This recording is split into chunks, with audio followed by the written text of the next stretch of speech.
সুপ্রিয় দর্শক, স্বাগত জানাচ্ছি আজকের সম্পাদকীয়তে আমি আহমেদ সালেহিন। নির্বাচনী বিজয়কে গণতন্ত্রকামী মানুষের প্রতি উৎসর্গ করেছেন বিএনপি চেয়ারম্যান তারেক রহমান।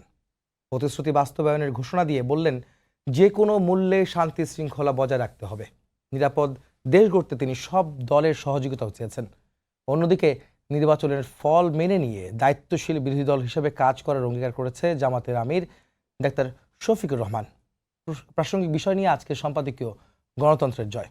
আর এসব নিয়ে কথা বলতে আমাদের স্টুডিওতে উপস্থিত আছেন জয়নুল আবদিন ফারুক, নবনির্বাচিত সংসদ সদস্য বিএনপি, এবং শাহেদ আলম, সাংবাদিক ও বিশ্লেষক। দর্শক, আপনারাও এই আলোচনায় অংশ নিতে পারেন। এই জন্য আপনাদের ফোন করতে হবে টেলিভিশনে দেখানো নম্বরে। এছাড়া ফেসবুকের মাধ্যমেও আপনাদের মন্তব্য পাঠাতে পারেন। শুরুতে জেনে নিব আজকের প্রধান শিরোনামগুলো। নির্বাচনের জয় গণতন্ত্রকামী মানুষকে উৎসর্গ করলেন তারেক রহমান। সব প্রতিশ্রুতি পর্যায়ক্রমে বাস্তবায়নের ঘোষণা, যে কোনো মূল্যে শান্তি শৃঙ্খলা রক্ষার জোর।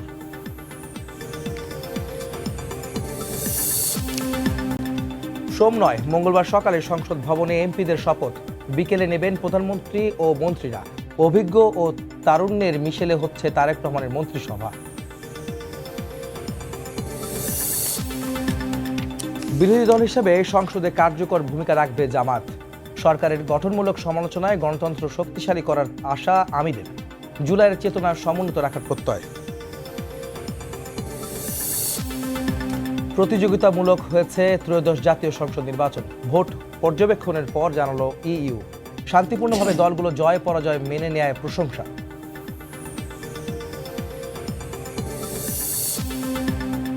এবং শীতের নির্জনতা কাটিয়ে প্রকৃতিতে বসন্তের রং, ফাগুন হাওয়ায় ভালোবাসার উৎসব। রাজধানী সহ দেশের বিভিন্ন স্থানে বর্ণিল আয়োজন।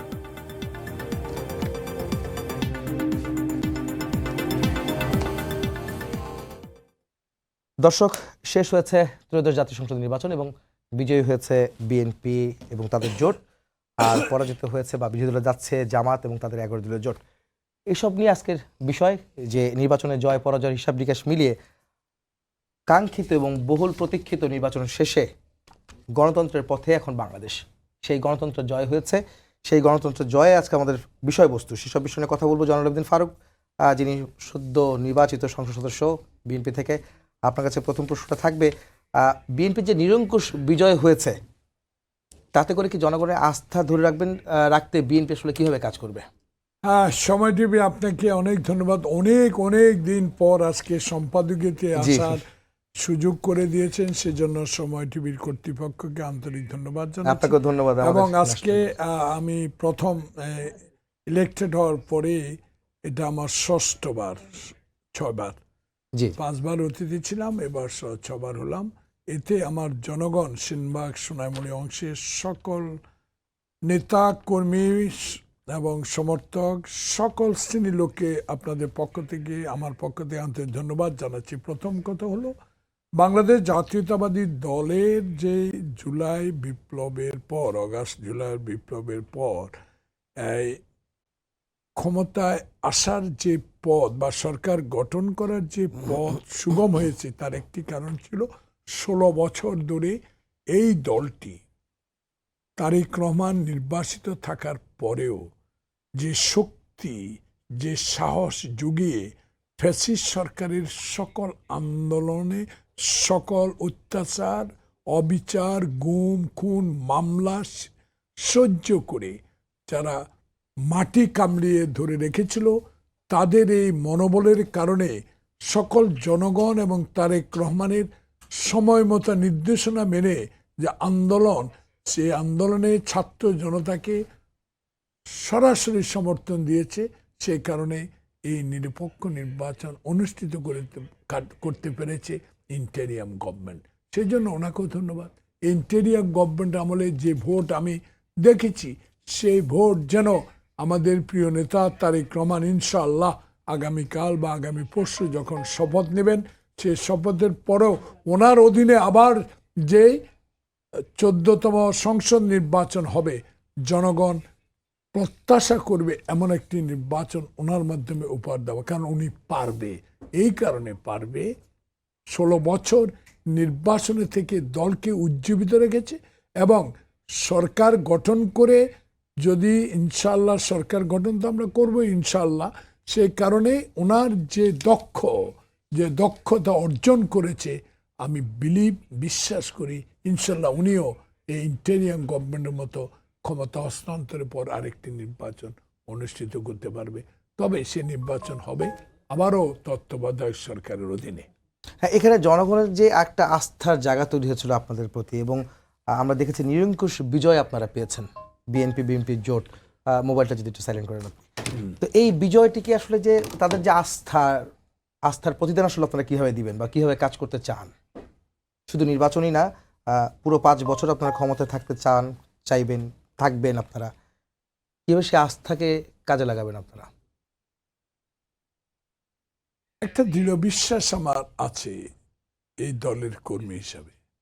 এখানে একজন সিনিয়র সাংবাদিক আছেন, এই জন্য আছে 2001 সালেও আমরা সরকার গঠন করেছিলাম। 1996 সালেও 112 জনের অধিক সদস্য নিয়ে বিরোধী দলে ছিলাম। 91 সালেও আমরা সরকার গঠন করেছিলাম।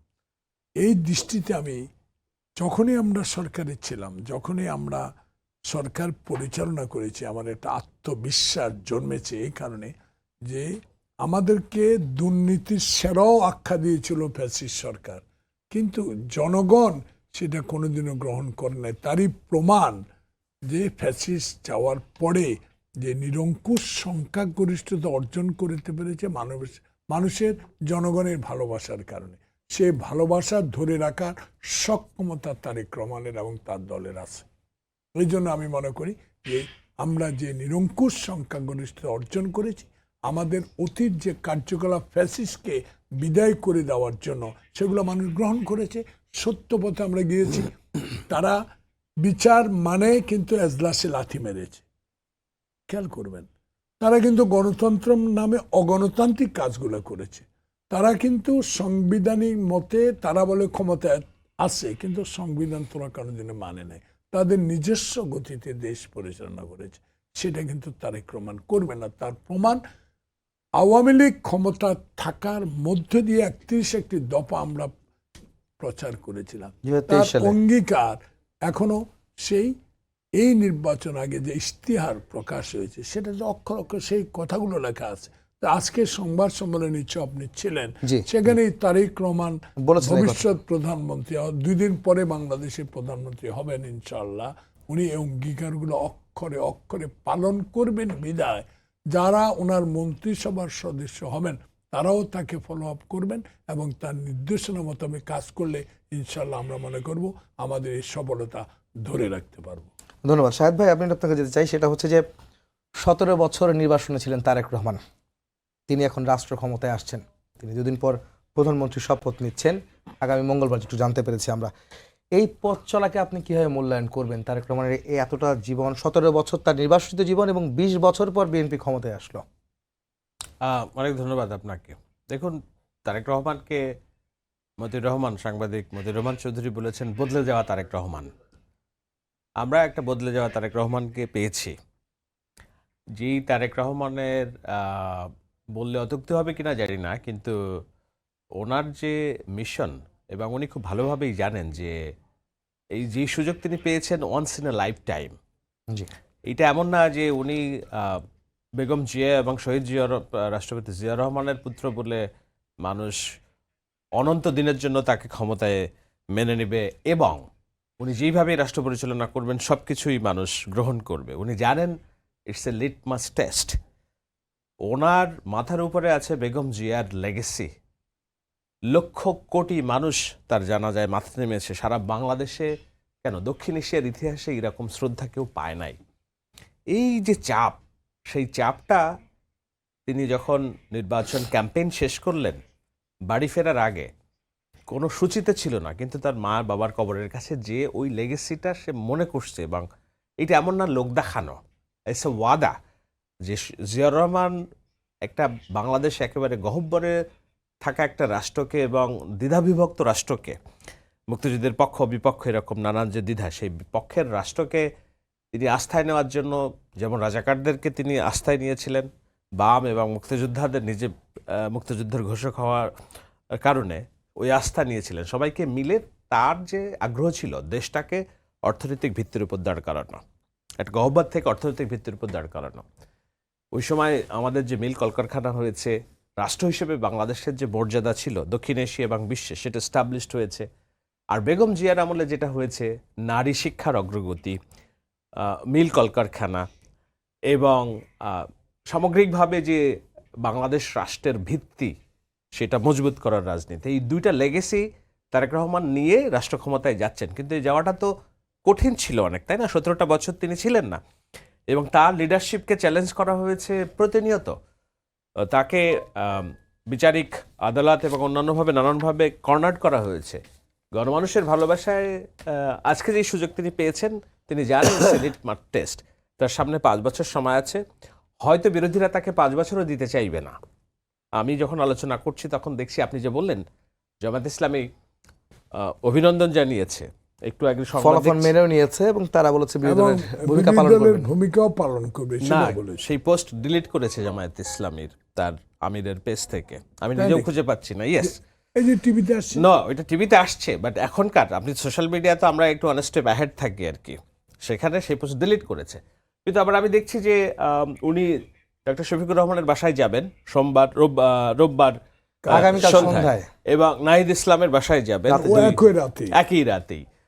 তো তার মানে কি, এটা হলো যে তার এই যে তার যে পথটা চলতে হবে, তার যে সাকসেস হইতে হবে, এবং এটা যে একটা লিটমাস টেস্ট, তাকে সবাইকে নিয়ে পথ চলতে হবে, এটা তিনি বুঝেছেন। এবং সেই বোঝার জন্য তিনি বার্তাও দিচ্ছেন যে না, আমি সবাইকে নিয়ে পথ চলবো, এখানে সবার প্রতি তার একটা সমান বিচার থাকবে। তিনি বলছেন আজকের সংবাদ সম্মেলনে, আপনি যেহেতু ছিলেন, উনি কি বলছেন? উনি বলছেন স্পষ্ট 3টি কথা, এটা আমি একটু পড়ে শোনাই। কথাটা হচ্ছে যে উনি বলছেন অগ্রাধিকার 3টি। একটা হলো আইনের শাসন নিশ্চিত করা, আর্থিক শৃঙ্খলা ফিরিয়ে আনা এবং দেশকে ঐক্যবদ্ধ করা। দেশকে ঐক্যবদ্ধ না করতে পারলে কোনো নীতি কার্যকর হবে না। তো উনি তো বুঝেছেন ভালো, তাই না? ওনার প্ল্যান এমন না যে উনি ক্ষমতায় নিয়ে হুঙ্কার দিচ্ছেন, হামকি দিচ্ছেন, এটা করবো ওটা করবো, দেখে নিব বিরোধী দল তোমরা কেমন রাজনীতি করো। না, তিনি জানেন যে ঐক্যবদ্ধ রাজনীতি করতে হবে। সুতরাং 17 বছর যে পরে তিনি দায়িত্ব নিচ্ছেন, তার আমি এর আগেও আরেকটা কথা বলেছি, বাংলাদেশের সম্ভবত তারেক রহমান একমাত্র রাজনীতিবিদ যে যার বিরুদ্ধে সবচেয়ে বেশি নেগেটিভিটি গণমাধ্যমে ছড়ানো হয়েছে অ্যাজ এ হোল বাংলাদেশের হিস্ট্রি যদি আপনি কল্পনা করেন পরিকল্পিতভাবে। তো তার যে একটা চরিত্র ছিল, কিংবা তার সম্পর্কে যে ভাবনা ছিল মানুষের, যেভাবে গণমাধ্যম তাকে চিত্রিত করেছে, সেই জায়গায় আজকে যদি আমরা তারেক রহমানকে দেখি, তাহলে এক বদলে যাওয়া তারেক রহমান। আমরা এটা আশা করতে পারি যে তিনি তার সর্বোচ্চটা দিয়ে মানুষকে দেওয়ার চেষ্টা করবেন। কতখানি পারবেন সেটি প্রশ্ন সাপেক্ষ, কিন্তু ওইটাই তো লিডারশিপের চ্যালেঞ্জ, যে সকল প্রতিবন্ধকতাকে সামনে নিয়ে, আমলে নিয়ে, এবং ওটা বিবেচনা করে যে পথ চলতে পারবে, সেটাই তো good leadership. I hope he will be a good leader for Bangladesh. জি, ফারুক ভাই, আপনি একটু বলেন তো যে তারেক রহমান প্রথমবার নির্বাচনে অংশ নিয়েছেন, প্রথমবারই তিনি প্রধানমন্ত্রী হচ্ছেন, এবং তার বাবাও কিন্তু প্রথমবারই নির্বাচনে প্রধানমন্ত্রী হয়েছিলেন, বা প্রথম নির্বাচনে তিনি জয়লাভ করেছিলেন। বেগম জিয়া তার মাও। মানে এই যে একটা ঐতিহ্য তারা ধরে রেখেছেন, এইটাকে আসলে আপনারা বিএনপি কীভাবে মূল্যায়ন করেন, কীভাবে দেখেন? দেখুন, বাংলাদেশ জাতীয়তাবাদী দলের প্রতিষ্ঠাতা চেয়ারম্যান শহীদ প্রেসিডেন্ট জিয়াউর রহমান সাহেদ ভাই যেটা বলেছে, সত্য কথাটা বলেছে। ফোন দিচ্ছিলেন। সত্য কথা বলার দরকারি দেশে ডেভেলপ করতে হলে, সুশাসন প্রতিষ্ঠা করতে হলে, আইনের শাসন প্রতিষ্ঠা করতে হলে কারা বলবে সত্য কথাটা? রাজনীতিবিদরা, যারা সরকার গঠন করে দেশ পরিচালনা করে, তাদেরকে সত্য কথাটা বলতে হবে। এবং সুশাসন প্রতিষ্ঠা করার জন্য যে প্রতিশ্রুতি নির্বাচনের আগে দেয়, সেটা যদি পালন করতে পারে, বাংলাদেশ কোনোদিনও গরিব থাকবে না। আমার দৃষ্টিতে, আমি ক্ষুদ্র রাজনৈতিক একজন কর্মী, 5 বার এমপি হওয়ার সৌভাগ্য আমার রয়েছে, এবার 6ঠবারের মতো, এবং বাংলাদেশে মুক্তিযুদ্ধের একজন কর্মী হিসাবে আমি শুধু নিজকে এইটুকু বলতে চাই যে এটা ধরে রাখার জন্য তারেক রহমানের যে গুণাবলী, 16 বছর ধরে নির্বাচনে থাকার পর তার যে প্রধানমন্ত্রী হবার যোগ্যতা অর্জন করেছে, মানুষের ভোটাধিকার, ভোট দিয়ে, আমার ভোট আমি দিব, যাকে ইচ্ছা তাকে দিব, এই কথা বলার পর মানুষ বিশ্বাস করছে তাকে। সেই কারণে আজকে আমরা নিরঙ্কুশ সংখ্যাগরিষ্ঠতা অর্জন করেছি। এখানে একটি কথা সাহেব বলেছে, যে কথাটা ধরে রাখতে হবে, সরি, তারেক রহমানকে পরিকল্পিতভাবে 16 বছর ধরে যে এক শ্রেণীর মিডিয়া, পরিকল্পিত, সকল মিডিয়া না, এটা পরিকল্পিত, ডিজিডিএফআই তখনকার আমলের এনএসআই পরিকল্পিতভাবে মিডিয়ার স্বাধীনতা খর্ব করে তারেক রহমানের বিরুদ্ধে লেখার জন্য একটা চাপও সৃষ্টি করেছে, যেটা আমি আপনাদের মিডিয়ার সাথে 16 বছর ধরে আমি এই টক শোতে আসার আমার সৌভাগ্য হয়েছে আপনাদের আমন্ত্রণ। বারবার বলেছেন আপনি এই কথা Yes, বলে। সেই কারণে আমি মনে করি যে তারেক রহমানকে যা বলা হয়েছে সে তারেক রহমান সেটা না। তারেক রহমান 2001 সালে ক্ষমতা আসার পরে আমি তার সফর সঙ্গী ছিলাম, সারা বাংলাদেশে ইউনিয়ন পরিষদের যে প্রতিনিধি সম্মেলন করেছে, তখনই আমি তার মধ্যে দেখেছি এই গুণাবলী।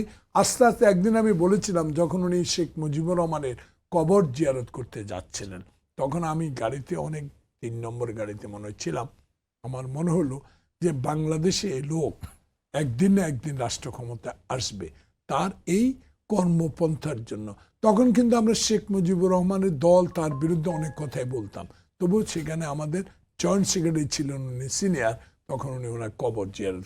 এটা বলার উদ্দেশ্য এইটুকু, সময় টিভির দর্শক শ্রোতাদেরকে আমি বিএনপি হিসেবে না, একজন রাজনৈতিক নেতার মাধ্যমে যেটা আমি পেয়েছি সেটাই বুঝাবার চেষ্টা করছি। এই কারণে 2001 সাল আর 2026 সাল, আজকে 13-14, আজকে ফেব্রুয়ারি 12 তারিখে যে বিজয়, উনি ভূমিধস বিজয় অর্জন করেছেন, তার দক্ষতা, মনে করেন যে ইন্টারভিউটা উনি দিয়েছে, সেই ইন্টারভিউ দক্ষতা অর্জন করেছে, বিশ্ব মিডিয়াও তাকে সেটা বলেছে। আপনি আরেকটা জিনিস দেখেন, বাংলাদেশে যে গণমাধ্যমকে যারা হেয় করে তারা কিন্তু সমাজের, আমি বলবো, শত্রু। এই কারণে যদি এদেশে মিডিয়া মানে আপনাদের মিডিয়া কর্মীরা, সাংবাদিকেরা বাংলাদেশের সত্য কথা তুলে সবসময় ধরতে পারতেন, তাহলে বাংলাদেশের রাজনৈতিক যে অস্থিরতা, খুনাখুনি কোনোদিনও হতো না। তখন যদি ডিজিডিএফআই, হাসিনার আমলের এনএসআই এদের বিরুদ্ধে লেখার, কথা বলার সুযোগ আপনাদের থাকতো, যেটা আমরা রাজপথে চিৎকার দিয়ে বলেছি, তখন সে ক্ষমতা আপনাদের ছিল না। এই ব্যাপারে তারেক রহমানের একটা স্পষ্ট বাক্য, যে সবার আগে বাংলাদেশ, সবার আগে দুর্নীতিমুক্ত সমাজ, সবার আগে সুশাসন। জি জি, ফারুক ভাই, আমি আপনাকে একটা প্রশ্ন করছি, সেটা হচ্ছে যে মন্ত্রী পরিষদ কেমন হবে, কারা আসছেন মন্ত্রী পরিষদে, যেহেতু আপনি একজন চেয়ারম্যানের উপদেষ্টাও প্লাস আর এমপিও হলেন, 6 বারের এমপি আপনি। দেখুন, আল্লাহ পাক কার তকদিরে কি লেখা রেখেছে সেটা বড় বড় কঠিন, এক কথায় শেষ। তকদিরের উপর ছেড়ে দিচ্ছেন আপনারা। শাহেদ ভাই, আপনি কি বলেন, যে কারা মন্ত্রী পরিষদে আসতে পারে, কি একটা ধারণা আপনি পেয়েছেন কিনা, বা আপনার কাছে কি মনে হয়? না, কিছু কারণ যেহেতু- এটা আমি যেহেতু বলি, তরুণদের- শোনেন, নির্বাচনের আগের দিন কাকে মনোনয়ন দেওয়া হবে এটা আগের দিন পর্যন্ত কেউ জানতে পারেনি। না, আমরা 3 মাস আগে জানছি, আচ্ছা, জানছেন 3 মাস আগে? বলে দিয়েছে 3 মাস। হ্যাঁ, বা কিন্তু এটা হলো আপনারা সিনিয়র যারা, তারা হয়তো যাদেরটা নিশ্চিত ছিল, অন্য জায়গায় তো আগের দিন রাত্রে আমরা বুঝতে পারিনি কে কে ইলেকশন নমিনেশন পাচ্ছে, কারণ একাধিক আসনে একাধিক প্রার্থী ছিল। এবার যে জামায়াত ইসলামের যে জয় 70+ আসে, প্রায় 70-এর মতো, 79টা আসনে তো বিএনপির বিদ্রোহী ছিল। আমার নিজের আসনে বিএনপির মনোনীত প্রার্থী পেয়েছেন 55,000 ভোট, আর বিদ্রোহী পেয়েছেন 1 লাখের বেশি ভোট, 1.5 লক্ষ ভোট, সাতক্ষীরা 3। তাই নাকি? এক্স্যাক্টলি। তো আপনি দেখেন, তো এখানে তো বিদ্রোহী প্রার্থী যদি না থাকতো, এরকম আপনি ঢাকা 14 আসন বিদ্রোহী এবং বিএনপির প্রার্থী মিলিয়ে এক্স্যাক্টলি। সো আপনি যে অনেকে আলোচনা করছে 70টা আসন কিভাবে পেলো জামাত, কেমনে এটা হলো, 79টা আসনে বিদ্রোহী প্রার্থী, ভোট কাটাকাটি হয়েছে। সো আমি বলছি যে আগের দিন পর্যন্ত, আই হোপ যে আমি এই শোর মাধ্যমে এটাও বলে যেতে চাই, ঢাকা 14 আসনে কেন ডিবাকেল হলো, নিশ্চয়ই এটা বিএনপি খতিয়ে দেখবে, এবং যারা এর পেছনে কাজ করেছে নিশ্চয়ই তাদের জবাবদিহিতার আওতায় আসবে। আমি শেষ করি, সেটা হলো যে কারা মন্ত্রী হবে না হবে সেটা কথা, সেটা হলো যে দেখুন, আমি তো নাম বলতে পারি, মির্জা ফখরুল ইসলাম আছেন, আপনি বলেন, আপনি সালাউদ্দিন আহমেদ আছেন, পয়েন্ট একটু বলতে আমির চাই। খসরু মাহমুদ চৌধুরী আছেন, তারপরে এটাকে কি এটা বলে, তো আমরা জানি যে এটা হবে না, আমরা প্রেডিক্ট করতে পারি। তো এর বাইরে আমরা জানি না আসলে কি কি হচ্ছে। কিন্তু শাহেদ ভাই, আপনি যে কথাটা বলতেছিলেন যে বিদ্রোহী প্রার্থীর বিষয়ে এখন তারা দেখবেন কেন, কোথায় কত আসনে কত ভোট পেলেন, কেন ভোট কাটলো, কেন ফেল করলো, কেন তার প্রার্থী জিতল। ভাই এইটা কেন নির্বাচনের আগে এটা হলো না? নির্বাচনের আগে যারা বিদ্রোহী প্রার্থী হলেন সেটাকে কেন আপনারা ঠিক করতে পারেন নাই? মানে বিএনপির কথা যদি বলি, এটা নিয়ে কিন্তু সাংবাদিক মহলে কিন্তু আলোচনা হয়েছে, না দেখুন, সর্বদা আলোচনা হয়েছে। দেখুন, 69টা মানুষ আমি তো বলছি দিস ইজ এ ভেরি আগে হলো না, এখন কেন? Very big test for mister Rahman's leadership inside the party and the government, running the government. এই যে জামাত ইসলামের যে ভোট, আপনি দেখেন যে নির্বাচন হয়েছে, বিএনপির লেস দ্যান 5,000 ভোটের ব্যবধানে 53 জন এমপি জয়ী হয়েছেন। 53 জন এমপি 5,000 নিচে ভোটের কমে জয়ী হয়েছেন। এখন কি হতো যদি এই 5,000 ভোট এদিক ওদিক করে সব এই 50টা আসনে যদি বিদ্রোহী প্রার্থী 79টা আসন। এখন ঘটনা হচ্ছে যে এত বড় দলে বিদ্রোহী প্রার্থী থাকবে, আপনি এটাকে একেবারেই নিঃশেষ করতে পারবেন না। কিন্তু তাই বলে 79টা আসনে বিদ্রোহী প্রার্থী, অনেক জায়গায় তো নমিনেশনে ভুলও হয়েছে, এটা তো অস্বীকার করার উপায় নাই। এখন এইটা নির্বাচনের আগে কেন পারেনি, এখন কেন? এখন এই আলোচনাটা আসবে এই কারণে যে আপনি জয়ী হয়েছেন বলে আপনাকে, মানে আমি যেটা বলবো যে আপনি ভেবে নেবেন না যে না আগামী নির্বাচনেও আপনি জয়ী হবেন। তো আগামী নির্বাচনে যদি আপনি না জয়ী হন তাহলে জয়ী হবে কারা? 71-এর পরাজিত শক্তি জয়ী হবে, জামাত ইসলামীর ক্ষমতায়ন হবে। So that's a big test for next 5 years. আপনি যদি এই নির্বাচনের আপনার যে দুর্বলতাগুলো ছিল, একটা এমপি তার যে জনসংযোগ করার কথা ছিল, জয়নুল আবেদিন ফারুক ভাইদের কথা ভিন্ন, তারা গণমানুষের রাজনীতি করছেন, কিন্তু আমি তো জানি যে দিনের পর দিন তারা রাস্তায় নামে নাই, মিছিল মিটিং করে নাই, মানুষ চিনেও না, জানেও না। তো আপনি তাকে নমিনেশন কেন দিলেন? আমরা সোশ্যাল মিডিয়ার ন্যারেটিভ কন্ট্রোল করার জন্য নিজেদের জীবন মান ঝুঁকির মধ্যে ফেলে, আমার নিজের নামে মামলা আছে, আমরা কাজ করেছি, কিন্তু যাকে নমিনেশন দেওয়া হয়েছে সে কাজ করে নাই, বাড়ি বাড়িতে যায় নাই। জামাত ইসলামী যেখানে কোটি কোটি টাকা ইনভেস্ট করেছে, আমি তো জানি 5 আগস্টের পর তারা কাজ শুরু করে হ্যাঁ, দিয়েছে। আমি তো জানি যে যাদের এমপি নমিনেশন দেওয়া হয়েছে মানে তারা দীর্ঘ পয়সা সময় খরচ। পেয়েছিল, কিন্তু আমি তারা বলছি বাড়িতে যেতে এই পারেনি। বিষয়গুলো, আমি বলছি এইটা যদি আপনি অ্যাড্রেস না করেন 5 বছর পর এই দেশ জামাত ইসলামের হাতে চলে যাবে। সেটা এখনই সেটা দেখতে হবে। যদি ভাই, আপনাকে এই আমি 5 সময় বছর কাজ কম, করতে আমি হবে। আরেকটা প্রশ্ন করতে চাই, সেটা হচ্ছে যে জামাত ইতিহাসে সর্বোচ্চ ভোট, সর্বোচ্চ আসন তারা এবার পেয়েছে, এটাকে আপনি কিভাবে মূল্যায়ন করেন? স্বাধীনতার 77টি জোট, পর। স্বাধীনতার পর, এবং 77টি আসন, এবং তারা 69টি আসন সম্ভবত তারা নিজেদের দাঁড়িপাল্লায় হ্যাঁ, পেয়েছে, এটাকে আপনি কিভাবে মূল্যায়ন করবেন? আমি তো বলি যে এটা আছে big jump for Jamaat Islam is politics in Bangladesh, এবং তারা যে একটা ফ্যাক্টর বাংলাদেশের রাজনীতিতে সেটা এস্টাবলিশড হলো। এবং আমরা চাইলেই আর তাদেরকে সমাজ থেকে নির্মূল করতে পারবো না, যেটা আগের সরকার যে রাজনীতি করছিল চেষ্টা করেছিল, তাদেরকে নির্মূল করতে হবে। সুতরাং তাদেরকে আমার এই রাষ্ট্র পরিচালনার আস্থায় নিয়ে আমি তো বলি জামায়াত ইসলামী হ্যাজ চেঞ্জড এ লট। তারা নারী লিডারশিপ সামনে আনছে, হিন্দুদেরকে লিডারশিপে আনছে, তারা 71কে সমীহ করে কথা বলছে, তারা তাদের লোগো পরিবর্তন করে দিন প্রতিষ্ঠা থেকে সেকুলার রাজনীতির ওয়াদা করেছে। এগুলাকে তারা আগায় নিবে নিশ্চয়ই। পাবলিকের এই ম্যান্ডেট, আমি তো অনেক মেয়েকে দেখেছি যারা স্বল্প বসনা কিন্তু জামাত ইসলামীকে ভোট দিয়েছে। কারণ তারা মনে করছে যে Jamaat Islam would be not a problem for us. Jamaat ইসলামের সাথে আমাদের দ্বন্দ্ব কোথায়? 71, এর বাইরে তো সব দ্বন্দ্ব তারা মিনিমাইজ করে নিয়ে এসেছে। সুতরাং নারী বিতর্কও ছিল মাঝখানে, নারী বিতর্কও ছিল, বাট সুতরাং আমি বলছি, বাট তারা তো কনস্ট্যান্টলি বলছে যে we are not against women. আপনি দেখেন ঢাকা বিশ্ববিদ্যালয়ের সম্মানিত শিক্ষিকা মনামি, ওনার মতো একজন প্রগতিশীল নারীও জামাত ইসলামের প্রচারক হিসেবে মাঠে নেমেছেন। সুতরাং নারীর প্রতি যে দায়বদ্ধতার জায়গাটা, সেটাও তো জামাত ইসলামকে এখন ভাবতে হবে। So it's a big jump for Jamaat Islam. At the same time আমি এটাও বলতে চাই, এই 77টা আসনেই যে জামাত ইসলাম পেয়েছে এমন না। It's a combination of all anti BNP vote. এই অ্যান্টি বিএনপি ভোট মানে আওয়ামী লীগের ভোট, আওয়ামী লীগ বিএনপির বিদ্রোহীদের ভোট, সবকিছু মিলিয়ে এই ফারুক ভাই জাম্প। যেতে চাই। ফারুক ভাই, আপনি একটু বলেন তো আমাকে, যে জামাত এনসিপির এত বড় একটি আসন ব্যাংক, মানে আসন পেয়েছে 77টি, আপনাদের সরকার গঠন বা সরকারে যে 5 বছর চলবেন, সেখানে এত বড় এক শক্তিশালী বিরোধী দল সাথে নিয়ে আসলে আপনারা কিভাবে কাজ করবেন? মানে কোন বিষয়গুলো চ্যালেঞ্জ হবে আপনাদের কাছে? যেহেতু জামাত আপনাদের সঙ্গী ছিল, যে আপনাদের প্রতিপক্ষ ছিল সবচেয়ে বড় হলো আওয়ামী লীগ ছিল, কিন্তু আওয়ামী লীগ নাই, জামাত একটি বড় শক্তি হিসাবে এখন তারা আসলো বিরোধী দলে। দেখুন, সেই চ্যালেঞ্জগুলো কি কি হবে আপনাদের? আপনাদের একজন বিজ্ঞ সাংবাদিক, আপনাদের চিনি আমি অনেক দিন। জি। খোঁচায় কোনো কথা আমাকে বের করতে পারবেন না, একটাই পারবেন না, আপনাদের challenge সত্য কিন্তু- কথা বলতে। আপনাকে তো চিনি আমি। এখন একটা কথা আমি বলি, তারেক রহমান আগামীকাল যাচ্ছে অনতিবিলম্বে ঘোষিত বিরোধী দলের নেতার বাসায়, জি, জামাতের আমিরের বাসা যাচ্ছে, এবং 11 দলীয় জোটের আরেকজনের নেতার বাসায় কাল নাহিদের বাসা তো, জি। নাহিদ সাহেবের বাসায়।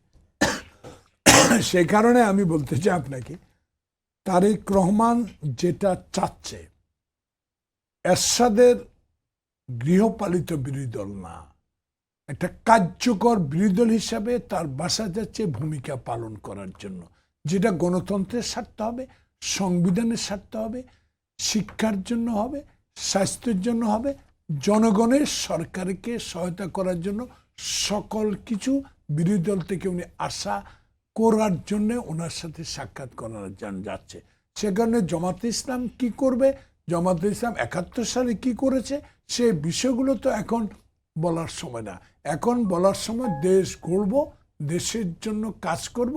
তারেক রহমানের অভিলাষটা পূরণ করার জন্যই, ওনার ব্যক্তি অভিলাষ না, দেশের জন্য, জনগণের জন্য, সেজন্য উনি যাচ্ছেন আমাদের আমির সাহেবের কাছে, জামাতের এবং এনসিবির প্রধানের কাছে। সেটা থেকে বুঝে নেওয়া উচিত আমার মনে হয়, আমার ক্ষুদ্র অভিজ্ঞতা, যে আগামীতে যে সংসদ হবে, মুখে সংসদে যা বলবে সেগুলো কার্যকর ভূমিকা পালন করতে হবে, আমরা করব, তারাও সহযোগিতা করতে হবে। ফারুক ভাই, এমন রাষ্ট্র কিছু মেরামতে করা আপনাদের- উচিত হবে না যেগুলো দেশের স্বার্থ পরিপন্থী। জি ফারুক ভাই, আপনাদের রাষ্ট্র মেরামতে আপনারা কোন কোন বিষয়গুলো বেশি গুরুত্ব দিবেন? দেখুন, আজকে উনি বলেই দিয়েছে, সুশাসন প্রথম প্রতিষ্ঠা করতে হবে, আইনের শাসন প্রতিষ্ঠা করতে হবে, দেশের মানুষের সুখে শান্তিতে থাকার ব্যবস্থা করতে হবে, শিক্ষা ব্যবস্থাকে অগ্রাধিকার দিতে হবে, স্বাস্থ্যকে অগ্রাধিকার দিতে হবে, অবকাঠামোকে অগ্রাধিকার। দেশ থেকে মাদকাসক্তি যে তরুণ সমাজকে যারা ধ্বংস করে দিচ্ছে, সেটা থেকে এই তরুণ সমাজকে বেকারত্ব থেকে এনে তাদেরকে চাকরির ব্যবস্থা করতে হবে, তাহলে দেশ সুশাসন প্রতিষ্ঠা হবে। জি শাহেদ ভাই, আপনি একটু বলেন তো, যে আজকে জানতে পারলাম আমরা যে এনসিপির নাহিদের আহ্বায়ক নাহিদ ইসলামের বাসায় তারেক রহমান যাবেন, জামাতের আমির ডক্টর শফিকুর রহমানের বাসায় তিনি যাবেন, এই বিষয়টাকে আপনি কিভাবে দেখেন? সঙ্গে একটা সম্পূরক প্রশ্ন থাকতে, জাতীয় সংসদের দক্ষিণ প্লাজায় বিএনপি তাদের এমপিদের শপথ করাবেন সকালে এবং বিকেলে করাবেন প্রধানমন্ত্রী ও মন্ত্রী পরিষদের 17 তারিখে, সেটা আমরা একই জায়গায় একই দিন, সেটা 17 তারিখ হচ্ছে, কেন বঙ্গভবনের নয়? শেষ প্রশ্নটা উত্তর দিই। আমার মনে হয় যে যেহেতু একটা নতুন রাষ্ট্র আসছে, তারেক রহমান কি বললেন, আমরা নতুন পথ চলা আর কি, স্বাধীন। তো আমার মনে হয় যে পুরাতন অনেক ধ্যান ধারণা কিংবা প্রচলন যেগুলো আছে, সেগুলোর বাইরে নতুনের একটা সমন্বয় তারা করতে চাচ্ছে। আর যেহেতু সংসদ ভবন would be the centre for all Bangladesh future, policy making, decision making, সংস্কার, গণপরিষদ, সো সেটাকে রেখে তারা করছেন। এবং আর একটা হতে পারে অনেক বেশি সংখ্যক মানুষকে কিংবা সংশ্লিষ্ট মানুষকে এখানে ইনকর্পোরেট করা আর কি, এলিটদের মাঝখানে পুরোটা না ছড়িয়ে দিয়ে সাধারণ মানুষের যে জায়গা সেইখানে নিয়ে আসা, ওপেন নিয়ে আসা, ইটস এ গুড থিং। আমি মনে করি ইটস এ গুড থিং। আর দ্বিতীয় কথা হচ্ছে যে নাহিদ এবং ডক্টর শফিকুর রহমানের যে বাসায় যাবেন, দেখুন it's a good, very good gesture. আপনাকে এই জেস্টারের পলিটিক্স তো তারেক রহমান দেশে আসার পর থেকেই করছেন, তাই না? উনি ঢাকায় পাল্টাপাল্টি জনসভা হয় নির্বাচনের শেষ দিন, রাজনৈতিক দলগুলোর কান মিছিল কত বড়, জি জি, উনি কিন্তু ক্যান্সেল করেছেন, নো, হ্যাঁ করেনি। নির্বাচনে জয়ের পর উনি বলছেন নো বিজয় মিছিল, আমরা দোয়া করব। বিজয় মিছিল হলে কি পরাজিত এবং জয়ী প্রার্থী সমর্থকদের মধ্যে একটা দাঙ্গা হাঙ্গামার একটা সম্ভাবনা থাকে, সেটা করেন নাই। সেই সব জায়গায় যে নতুন রাজনীতির যে বিষয়, এই ডক্টর শফিকুর রহমানের ক্ষমতা গ্রহণের আগেই বড় রাজনৈতিক দলের দুটি দলের বাসায়, প্রধানের বাসায় যাচ্ছেন, ইটস এ গুড জেস্টার।